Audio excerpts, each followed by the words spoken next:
नमस्कार. आजच्या व्हिडिओमध्ये तुमचं सर्वांचं स्वागत आहे. आजच्या व्हिडिओमध्ये मी तुम्हाला दाखवणार आहे की मी स्वतः फंड सिलेक्शन कशा प्रकारे करतो.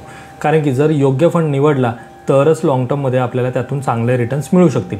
पण जर चुकीचा फंड निवडला तर आपले सुरुवातीचे काही वर्ष खराब जातील आणि नंतर आपल्याला लक्षात येईल की आपण चुकीचा फंड निवडला.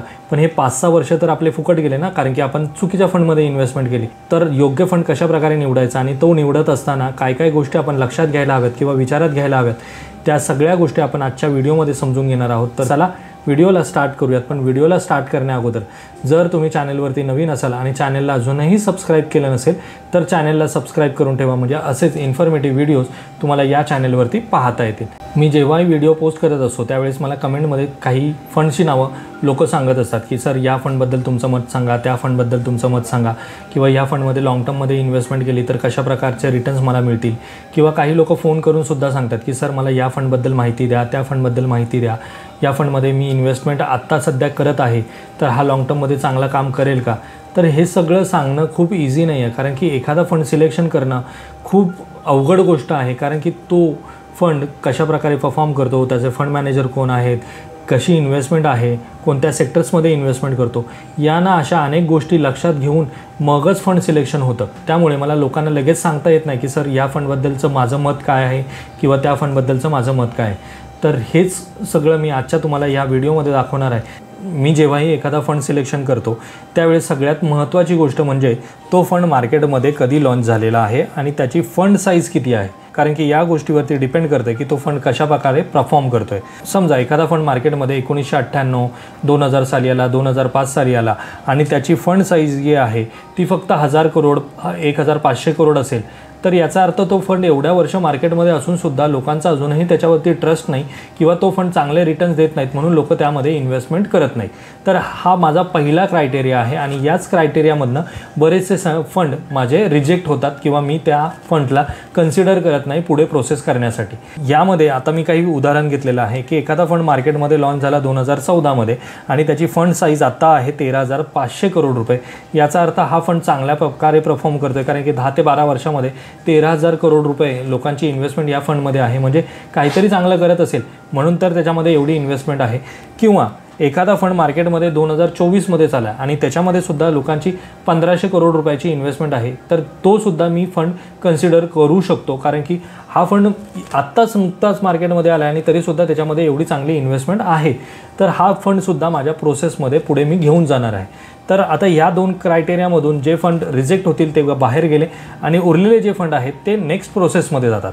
यामध्ये मी NFO बद्दल बोललेलो नाही, म्हणजे जो मार्केटमध्ये नवीन लॉन्च होतो ना फंड, 10 रुपये NAV आपल्याला मिळतो, त्या फंडला मी कन्सिडर करत नाही या प्रोसेसमधून सिलेक्शन करत असताना.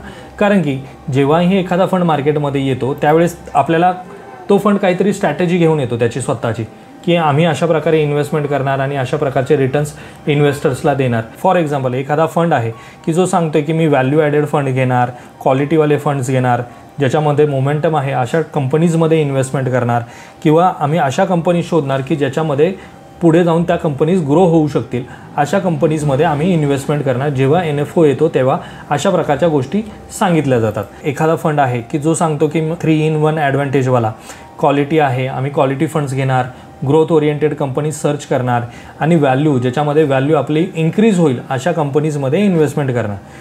किंवा काही असं पण असतात की ज्याच्यामध्ये 5 पिलर सांगितले जातात की आम्ही क्वालिटी चेक करणार, ग्रोथ बघणार कंपनीचा कसा आहे, त्याच्यानंतर त्या कंपनीजमध्ये चेक करणार की अपॉर्च्युनिटी आहे का, पुढे लॉंग टर्ममध्ये त्याच्यातून चांगले पैसे बनतील का. त्यानंतर लीडरशिप, ती कंपनी जी चालते त्या कंपनीमध्ये लीडरशिप कशी आहे, त्याची क्वालिटी कशी आहे, या सगळ्या गोष्टी चेक करून नंतरच त्या कंपनीजमध्ये ते फंड इन्व्हेस्ट करणार. ही त्यांची इनिशियल लेवलवरची स्ट्रॅटेजी असते. आता ही त्यांची स्ट्रॅटेजी कितपत यशस्वी होते हे येणाऱ्या काळामध्ये आपल्याला समजतं. म्हणजे एखादा फंड 1 वर्ष 2 वर्ष चालल्यानंतर आपल्याला समजतं की त्यांनी जे सांगितलं होतं त्याप्रमाणे फंड परफॉर्म पण करतो आहे आणि त्याच्यामधनं रिटर्नसुद्धा जनरेट होतात आहेत. त्यामुळे NFOजला मी यामध्ये कन्सिडर करत नाही माझ्या इनिशियल स्टेजवरती. त्यानंतरचा पॅरामीटर आहे रिटर्न्स. कारण की कोणताही फंड आपण जेव्हा पाहतो त्याचे 5 वर्षाचे रिटर्न्स, 6 वर्षाचे रिटर्न्स, त्या रिटर्नच्या बेसिसवरती कोणताही फंड मी स्वतः सजेस्ट करत नाही किंवा मी तो कन्सिडर करत नाही. मग मी कशाप्रकारे कन्सिडर करतो, तर त्या फंडचे गेल्या 5 वर्षाचे 10 वर्षाचा जो काही डेटा मला अवेलेबल मिळेल तो डेटा मी पहिला घेतो. मी चेक करतो की तो फंड कसा रिटर्न्स देतो आहे. म्हणजे इथे कॅटेगरी ॲव्हरेज आहे आणि इथे फंडचं ॲव्हरेज आहे की तो फंड किती रिटर्न्स देतो आहे. तर त्या फंडने एखादा फंड आहे, जसं समजा 2024मध्ये या फंडने रिटर्न दिलेले आहेत 38%, त्याच कॅटेगरीमधले इतर फंड्स देतात आहेत 27%. म्हणजे याचा अर्थ हा फंड चांगले रिटर्न्स देतो आहे. त्यानंतरचा दुसरा पार्ट येतो, दुसऱ्या वर्षी रिटर्न चेक करतो, तिसऱ्या वर्षी रिटर्न चेक करतो. दुसरा इथे देतो आहे 3%, हा फंड देतो आहे 1%. म्हणजे इथे सुद्धा याने बेंचमार्कला बीट केलेलं नाही. असं किती वेळा होतं ते मी ह्या गोष्टी चेक करतो की 10 वर्षामध्ये असं किती वेळा होतं की बेंचमार्कपेक्षाही हा फंड कमी रिटर्न्स देतो, ते चेक करतो. आणि त्याचबरोबर मी अजून दुसरा एक फंड घेतो ज्याच्याबरोबर मला कंपेअर करायचं आहे की ह्या 2 फंडपैकी मला एखादा फंड निवडायचा आहे. तर मी दुसऱ्या फंड्सबरोबर सुद्धा सेम चेक करतो की दुसरा फंड कशा प्रकारे परफॉर्म करतो आहे. तर इथे सुद्धा हा फंड रिटर्न देतो आहे 1%, पण इथे 2022मध्ये हा फंड रिटर्न देतो आहे -4.93%. म्हणजे 1% इथे रिटर्न देतात इतर फंड्स, पण हा देतो आहे -4.93. इथे 36% रिटर्न आहेत, पण इथे किती पर्सेंट रिटर्न आहेत, 26%. म्हणजे बेंचमार्कला बीट करत नाही. इथे किती आहे -12, इथे किती आहे -9. म्हणजे याने चांगल्या प्रकारे इथे काम केलेलं आहे. आणि त्यानंतर ओव्हरऑल ॲव्हरेज काढतो मी की चेक करतो की 10 वर्षामध्ये 15 वर्षामध्ये त्या फंडने कशा प्रकारचे ॲव्हरेज रिटर्न्स दिलेले आहे. फंड एने ॲव्हरेज दिलेलं आहे 23.91% आणि फंड बीने ॲव्हरेज रिटर्न्स दिलेले आहेत 19.14%. तर माझ्या मते फंड ए पुढच्या प्रोसेसला जाण्यासाठी व्यवस्थित आहे आणि हा फंड बी मी इथेच रिजेक्ट करू शकतो, कारण की मला तेवढे चांगले रिटर्न्स किंवा तेवढे चांगले अपॉर्च्युनिटीज त्याच्यामधून दिसत नाही. तर अशा प्रकारे मी इयर टू इयर कंपॅरिझन करतो की त्या फंड्सने कशा प्रकारचे रिटर्न्स दिलेत. कारण की मार्केटमध्ये बरेच असे फंड्स आहेत की 5 वर्षात आपल्याला दिसतात 30-35% रिटर्न. गेल्याच वर्षी जर त्याने 40% रिटर्न दिले असतील आणि त्याच्या अगोदरच्या वर्षांमध्ये जर 4, 5, 6% रिटर्न दिले असतील, तर एका वर्षाच्या परफॉर्मन्सच्या बेसिसवरती 5 वर्षाचा ॲव्हरेज आपल्याला दिसतं. आता ह्या 5 वर्षाचा ॲव्हरेज आहे जर 30%, तर तुम्ही कन्सिडर कराल का, नाही. तर त्यासाठी आपल्याला इयर टू इयर कंपॅरिझन करणं खूप गरजेचं आहे. आता या स्टेजनंतर जे फंड्स राहतात त्या फंड्सच्या मॅनेजरबद्दलच्या डिटेल्स मी काढतो की त्या फंडचे मॅनेजर कोण आहेत. कारण की कोणताही फंड चालवण्यासाठी काय गरजेचं असतं, तर फंड मॅनेजरच आपल्याकडनं जी घेतलेली पैसे आहेत ते वेगवेगळ्या स्टॉक्समध्ये इन्व्हेस्टमेंट करतो आणि त्यातून आपल्याला रिटर्न जनरेट करून देतो. जर एखादा फंड मॅनेजर जर चांगला नसेल तर आपल्याला चांगले रिटर्न्स मिळतील का, तर नाही. तर त्यासाठी फंड मॅनेजरच्या डिटेल्स काढणं खूप गरजेचं आहे, जे बरेच लोक करत नाही. डोळे बंद करून रिटर्नवरती विश्वास ठेवतात आणि त्या फंड्समध्ये इन्व्हेस्टमेंट करतात. पण तसं न करता आपल्याला काय चेक करणं गरजेचं आहे, तर फंड मॅनेजर. आता मी एक फॉर एक्झाम्पल इथे घेतलेलं आहे की ध्रुव भाटिया नावाचे फंड मॅनेजर आहेत जे एडलवाईजमध्ये आहेत आणि त्यांचा एज्युकेशनल डिटेल्स, त्याच्या अगोदरचा एक्सपिरियन्स, त्यांनी या अगोदर कोणत्या म्युच्युअल फंड्स कंपनीमध्ये काम केलेलं आहे, कशा प्रकारची इन्व्हेस्टमेंट ते हँडल करता येतात आणि त्या फंड व्यतिरिक्त ते अजून कोणते दुसरे फंड मॅनेज करत आहेत की ज्याच्यामध्ये ते स्वतः फंड मॅनेजर आहेत. मग त्या फंड्समध्ये जाऊन त्या फंडचा सुद्धा परफॉर्मन्स चेक केला जातो. फक्त एकच फंड ते मॅनेज करता येतात आणि त्याच्यात चांगले रिटर्न्स मिळत आहेत, पण बाकीचे जे फंड्स आहेत त्याच्यातनं जर चांगले रिटर्न्स मिळत नाहीत तर मला नाही वाटत की मला त्या फंड्सबरोबर जायला हवं. कारण की एखादा फंड मॅनेजर जर त्या फंडमध्ये काम चांगलं करतो आहे तर इतर फंड्समध्ये पण त्याने चांगलंच करणं खूप गरजेचं आहे, तरच आपल्याला कन्सिस्टन्सी मिळेल ना. आता मी फॉर एक्झाम्पल आहे, मी कुणावरही असं कन्सिडर करत नाही की हे चांगले नाहीत. आपण स्वतः इन्व्हेस्टर आहोत तर आपल्याला ह्या गोष्टी लक्षात घेणं खूप गरजेचं आहे. त्यानंतर दुसरे मॅनेजर आहेत विनीत सांबारे. हे DSP मिडकॅपचे फंड मॅनेजर आहेत. आता यांच्याकडे 2012पासून हे फंड मॅनेजर आहेत या फंडचे. आता 2012पासून आत्तापर्यंत म्हणजे जवळपास 13 ते 14 वर्ष त्या फंडचे ते फंड मॅनेजर आहेत. तर ऑब्व्हियसली त्या फंडचा रिटर्न्स आपण पाहणं खूप गरजेचं आहे की जर एखादा फंड मॅनेजर एवढ्या वर्ष त्या फंडला मॅनेज करत असेल तर त्याचे रिटर्न्स खूप चांगले असायलाच हवेत. कारण की ते एखाद्या स्ट्रॅटेजीवरती काम करत असतात आणि ती जर स्ट्रॅटेजी त्यांची वर्क झाली तर चांगले रिटर्न्स त्यातून मिळतील. आणि त्याचबरोबर ते कोणते दुसरे फंड्स मॅनेज करतात ते सुद्धा मी चेक करत असतो. तर अशा प्रकारे फंड मॅनेजर कोणते फंड्स मॅनेज करतात आणि त्यांचा एक्सपिरियन्स काय आहे या सगळ्या गोष्टी लक्षात घेऊन नंतरच त्यातलं जो बेस्ट फंड मला वाटतो तो मी पुढच्या स्टेजला घेऊन जातो. आता यानंतरची पुढची स्टेज आहे सगळ्यात महत्त्वाची, म्हणजे रिस्क इंडिकेटर. रिस्क इंडिकेटर म्हणजे काय, तर थोडक्यात आपल्याला त्या फंडबद्दलचं डिटेल ॲनालिसिस सांगतो. म्हणजे तो फंड पुढे चांगला परफॉर्म करतो आहे का, त्या फंडमध्ये रिस्क किती आहे, रिस्कच्या अगेन्स्ट रिवॉर्ड आपल्याला किती आहेत, व्हॉलेटिलिटी किती आहे, या सगळ्या गोष्टी आपल्याला या रिस्क इंडिकेटरमधून कळतं. पण बऱ्याच लोकांना हे नक्की काय आहे हेच समजत नाही. त्यामुळे काय होतं की ते फक्त रिटर्न्स बघतात आणि इन्व्हेस्ट करून मोकळे होतात. तर तसं न करता हे रिस्क इंडिकेटर समजून घेणं खूप गरजेचं आहे, कारण की लाँग टर्ममध्ये हेच रिस्क इंडिकेटर आपल्यासाठी खूप महत्त्वाचं ठरणार आहे. तर आता मी तुम्हाला या रिस्क इंडिकेटरबद्दल थोडक्यात माहिती सांगतो. तर पहिला आहे अल्फा. जर अल्फा पॉझिटिव्ह असेल आणि पॉझिटिव्ह नंबरमध्ये आपल्याला अल्फा दिसत असेल तर याचा अर्थ तो फंड प्रत्येक वेळेस बेंचमार्कला बीट करत चाललेला आहे.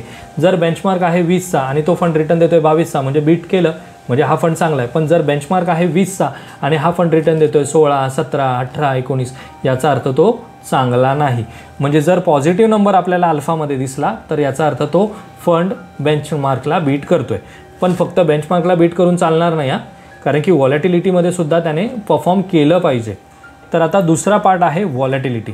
आता या व्हॉलेटिलिटीमध्ये जर व्हॅल्यू ग्रेटर दॅन 1 असेल तर याचा अर्थ तो फंड खूप व्हॉलेटाईल आहे. फंड काय करतो तर मार्केटमधले काही स्टॉक्स विकत घेतो, नंतर नेक्स्ट डे किंवा काही दिवसानंतर लगेच तो विकून टाकतो, पुन्हा विकत घेतो, पुन्हा विकून टाकतो.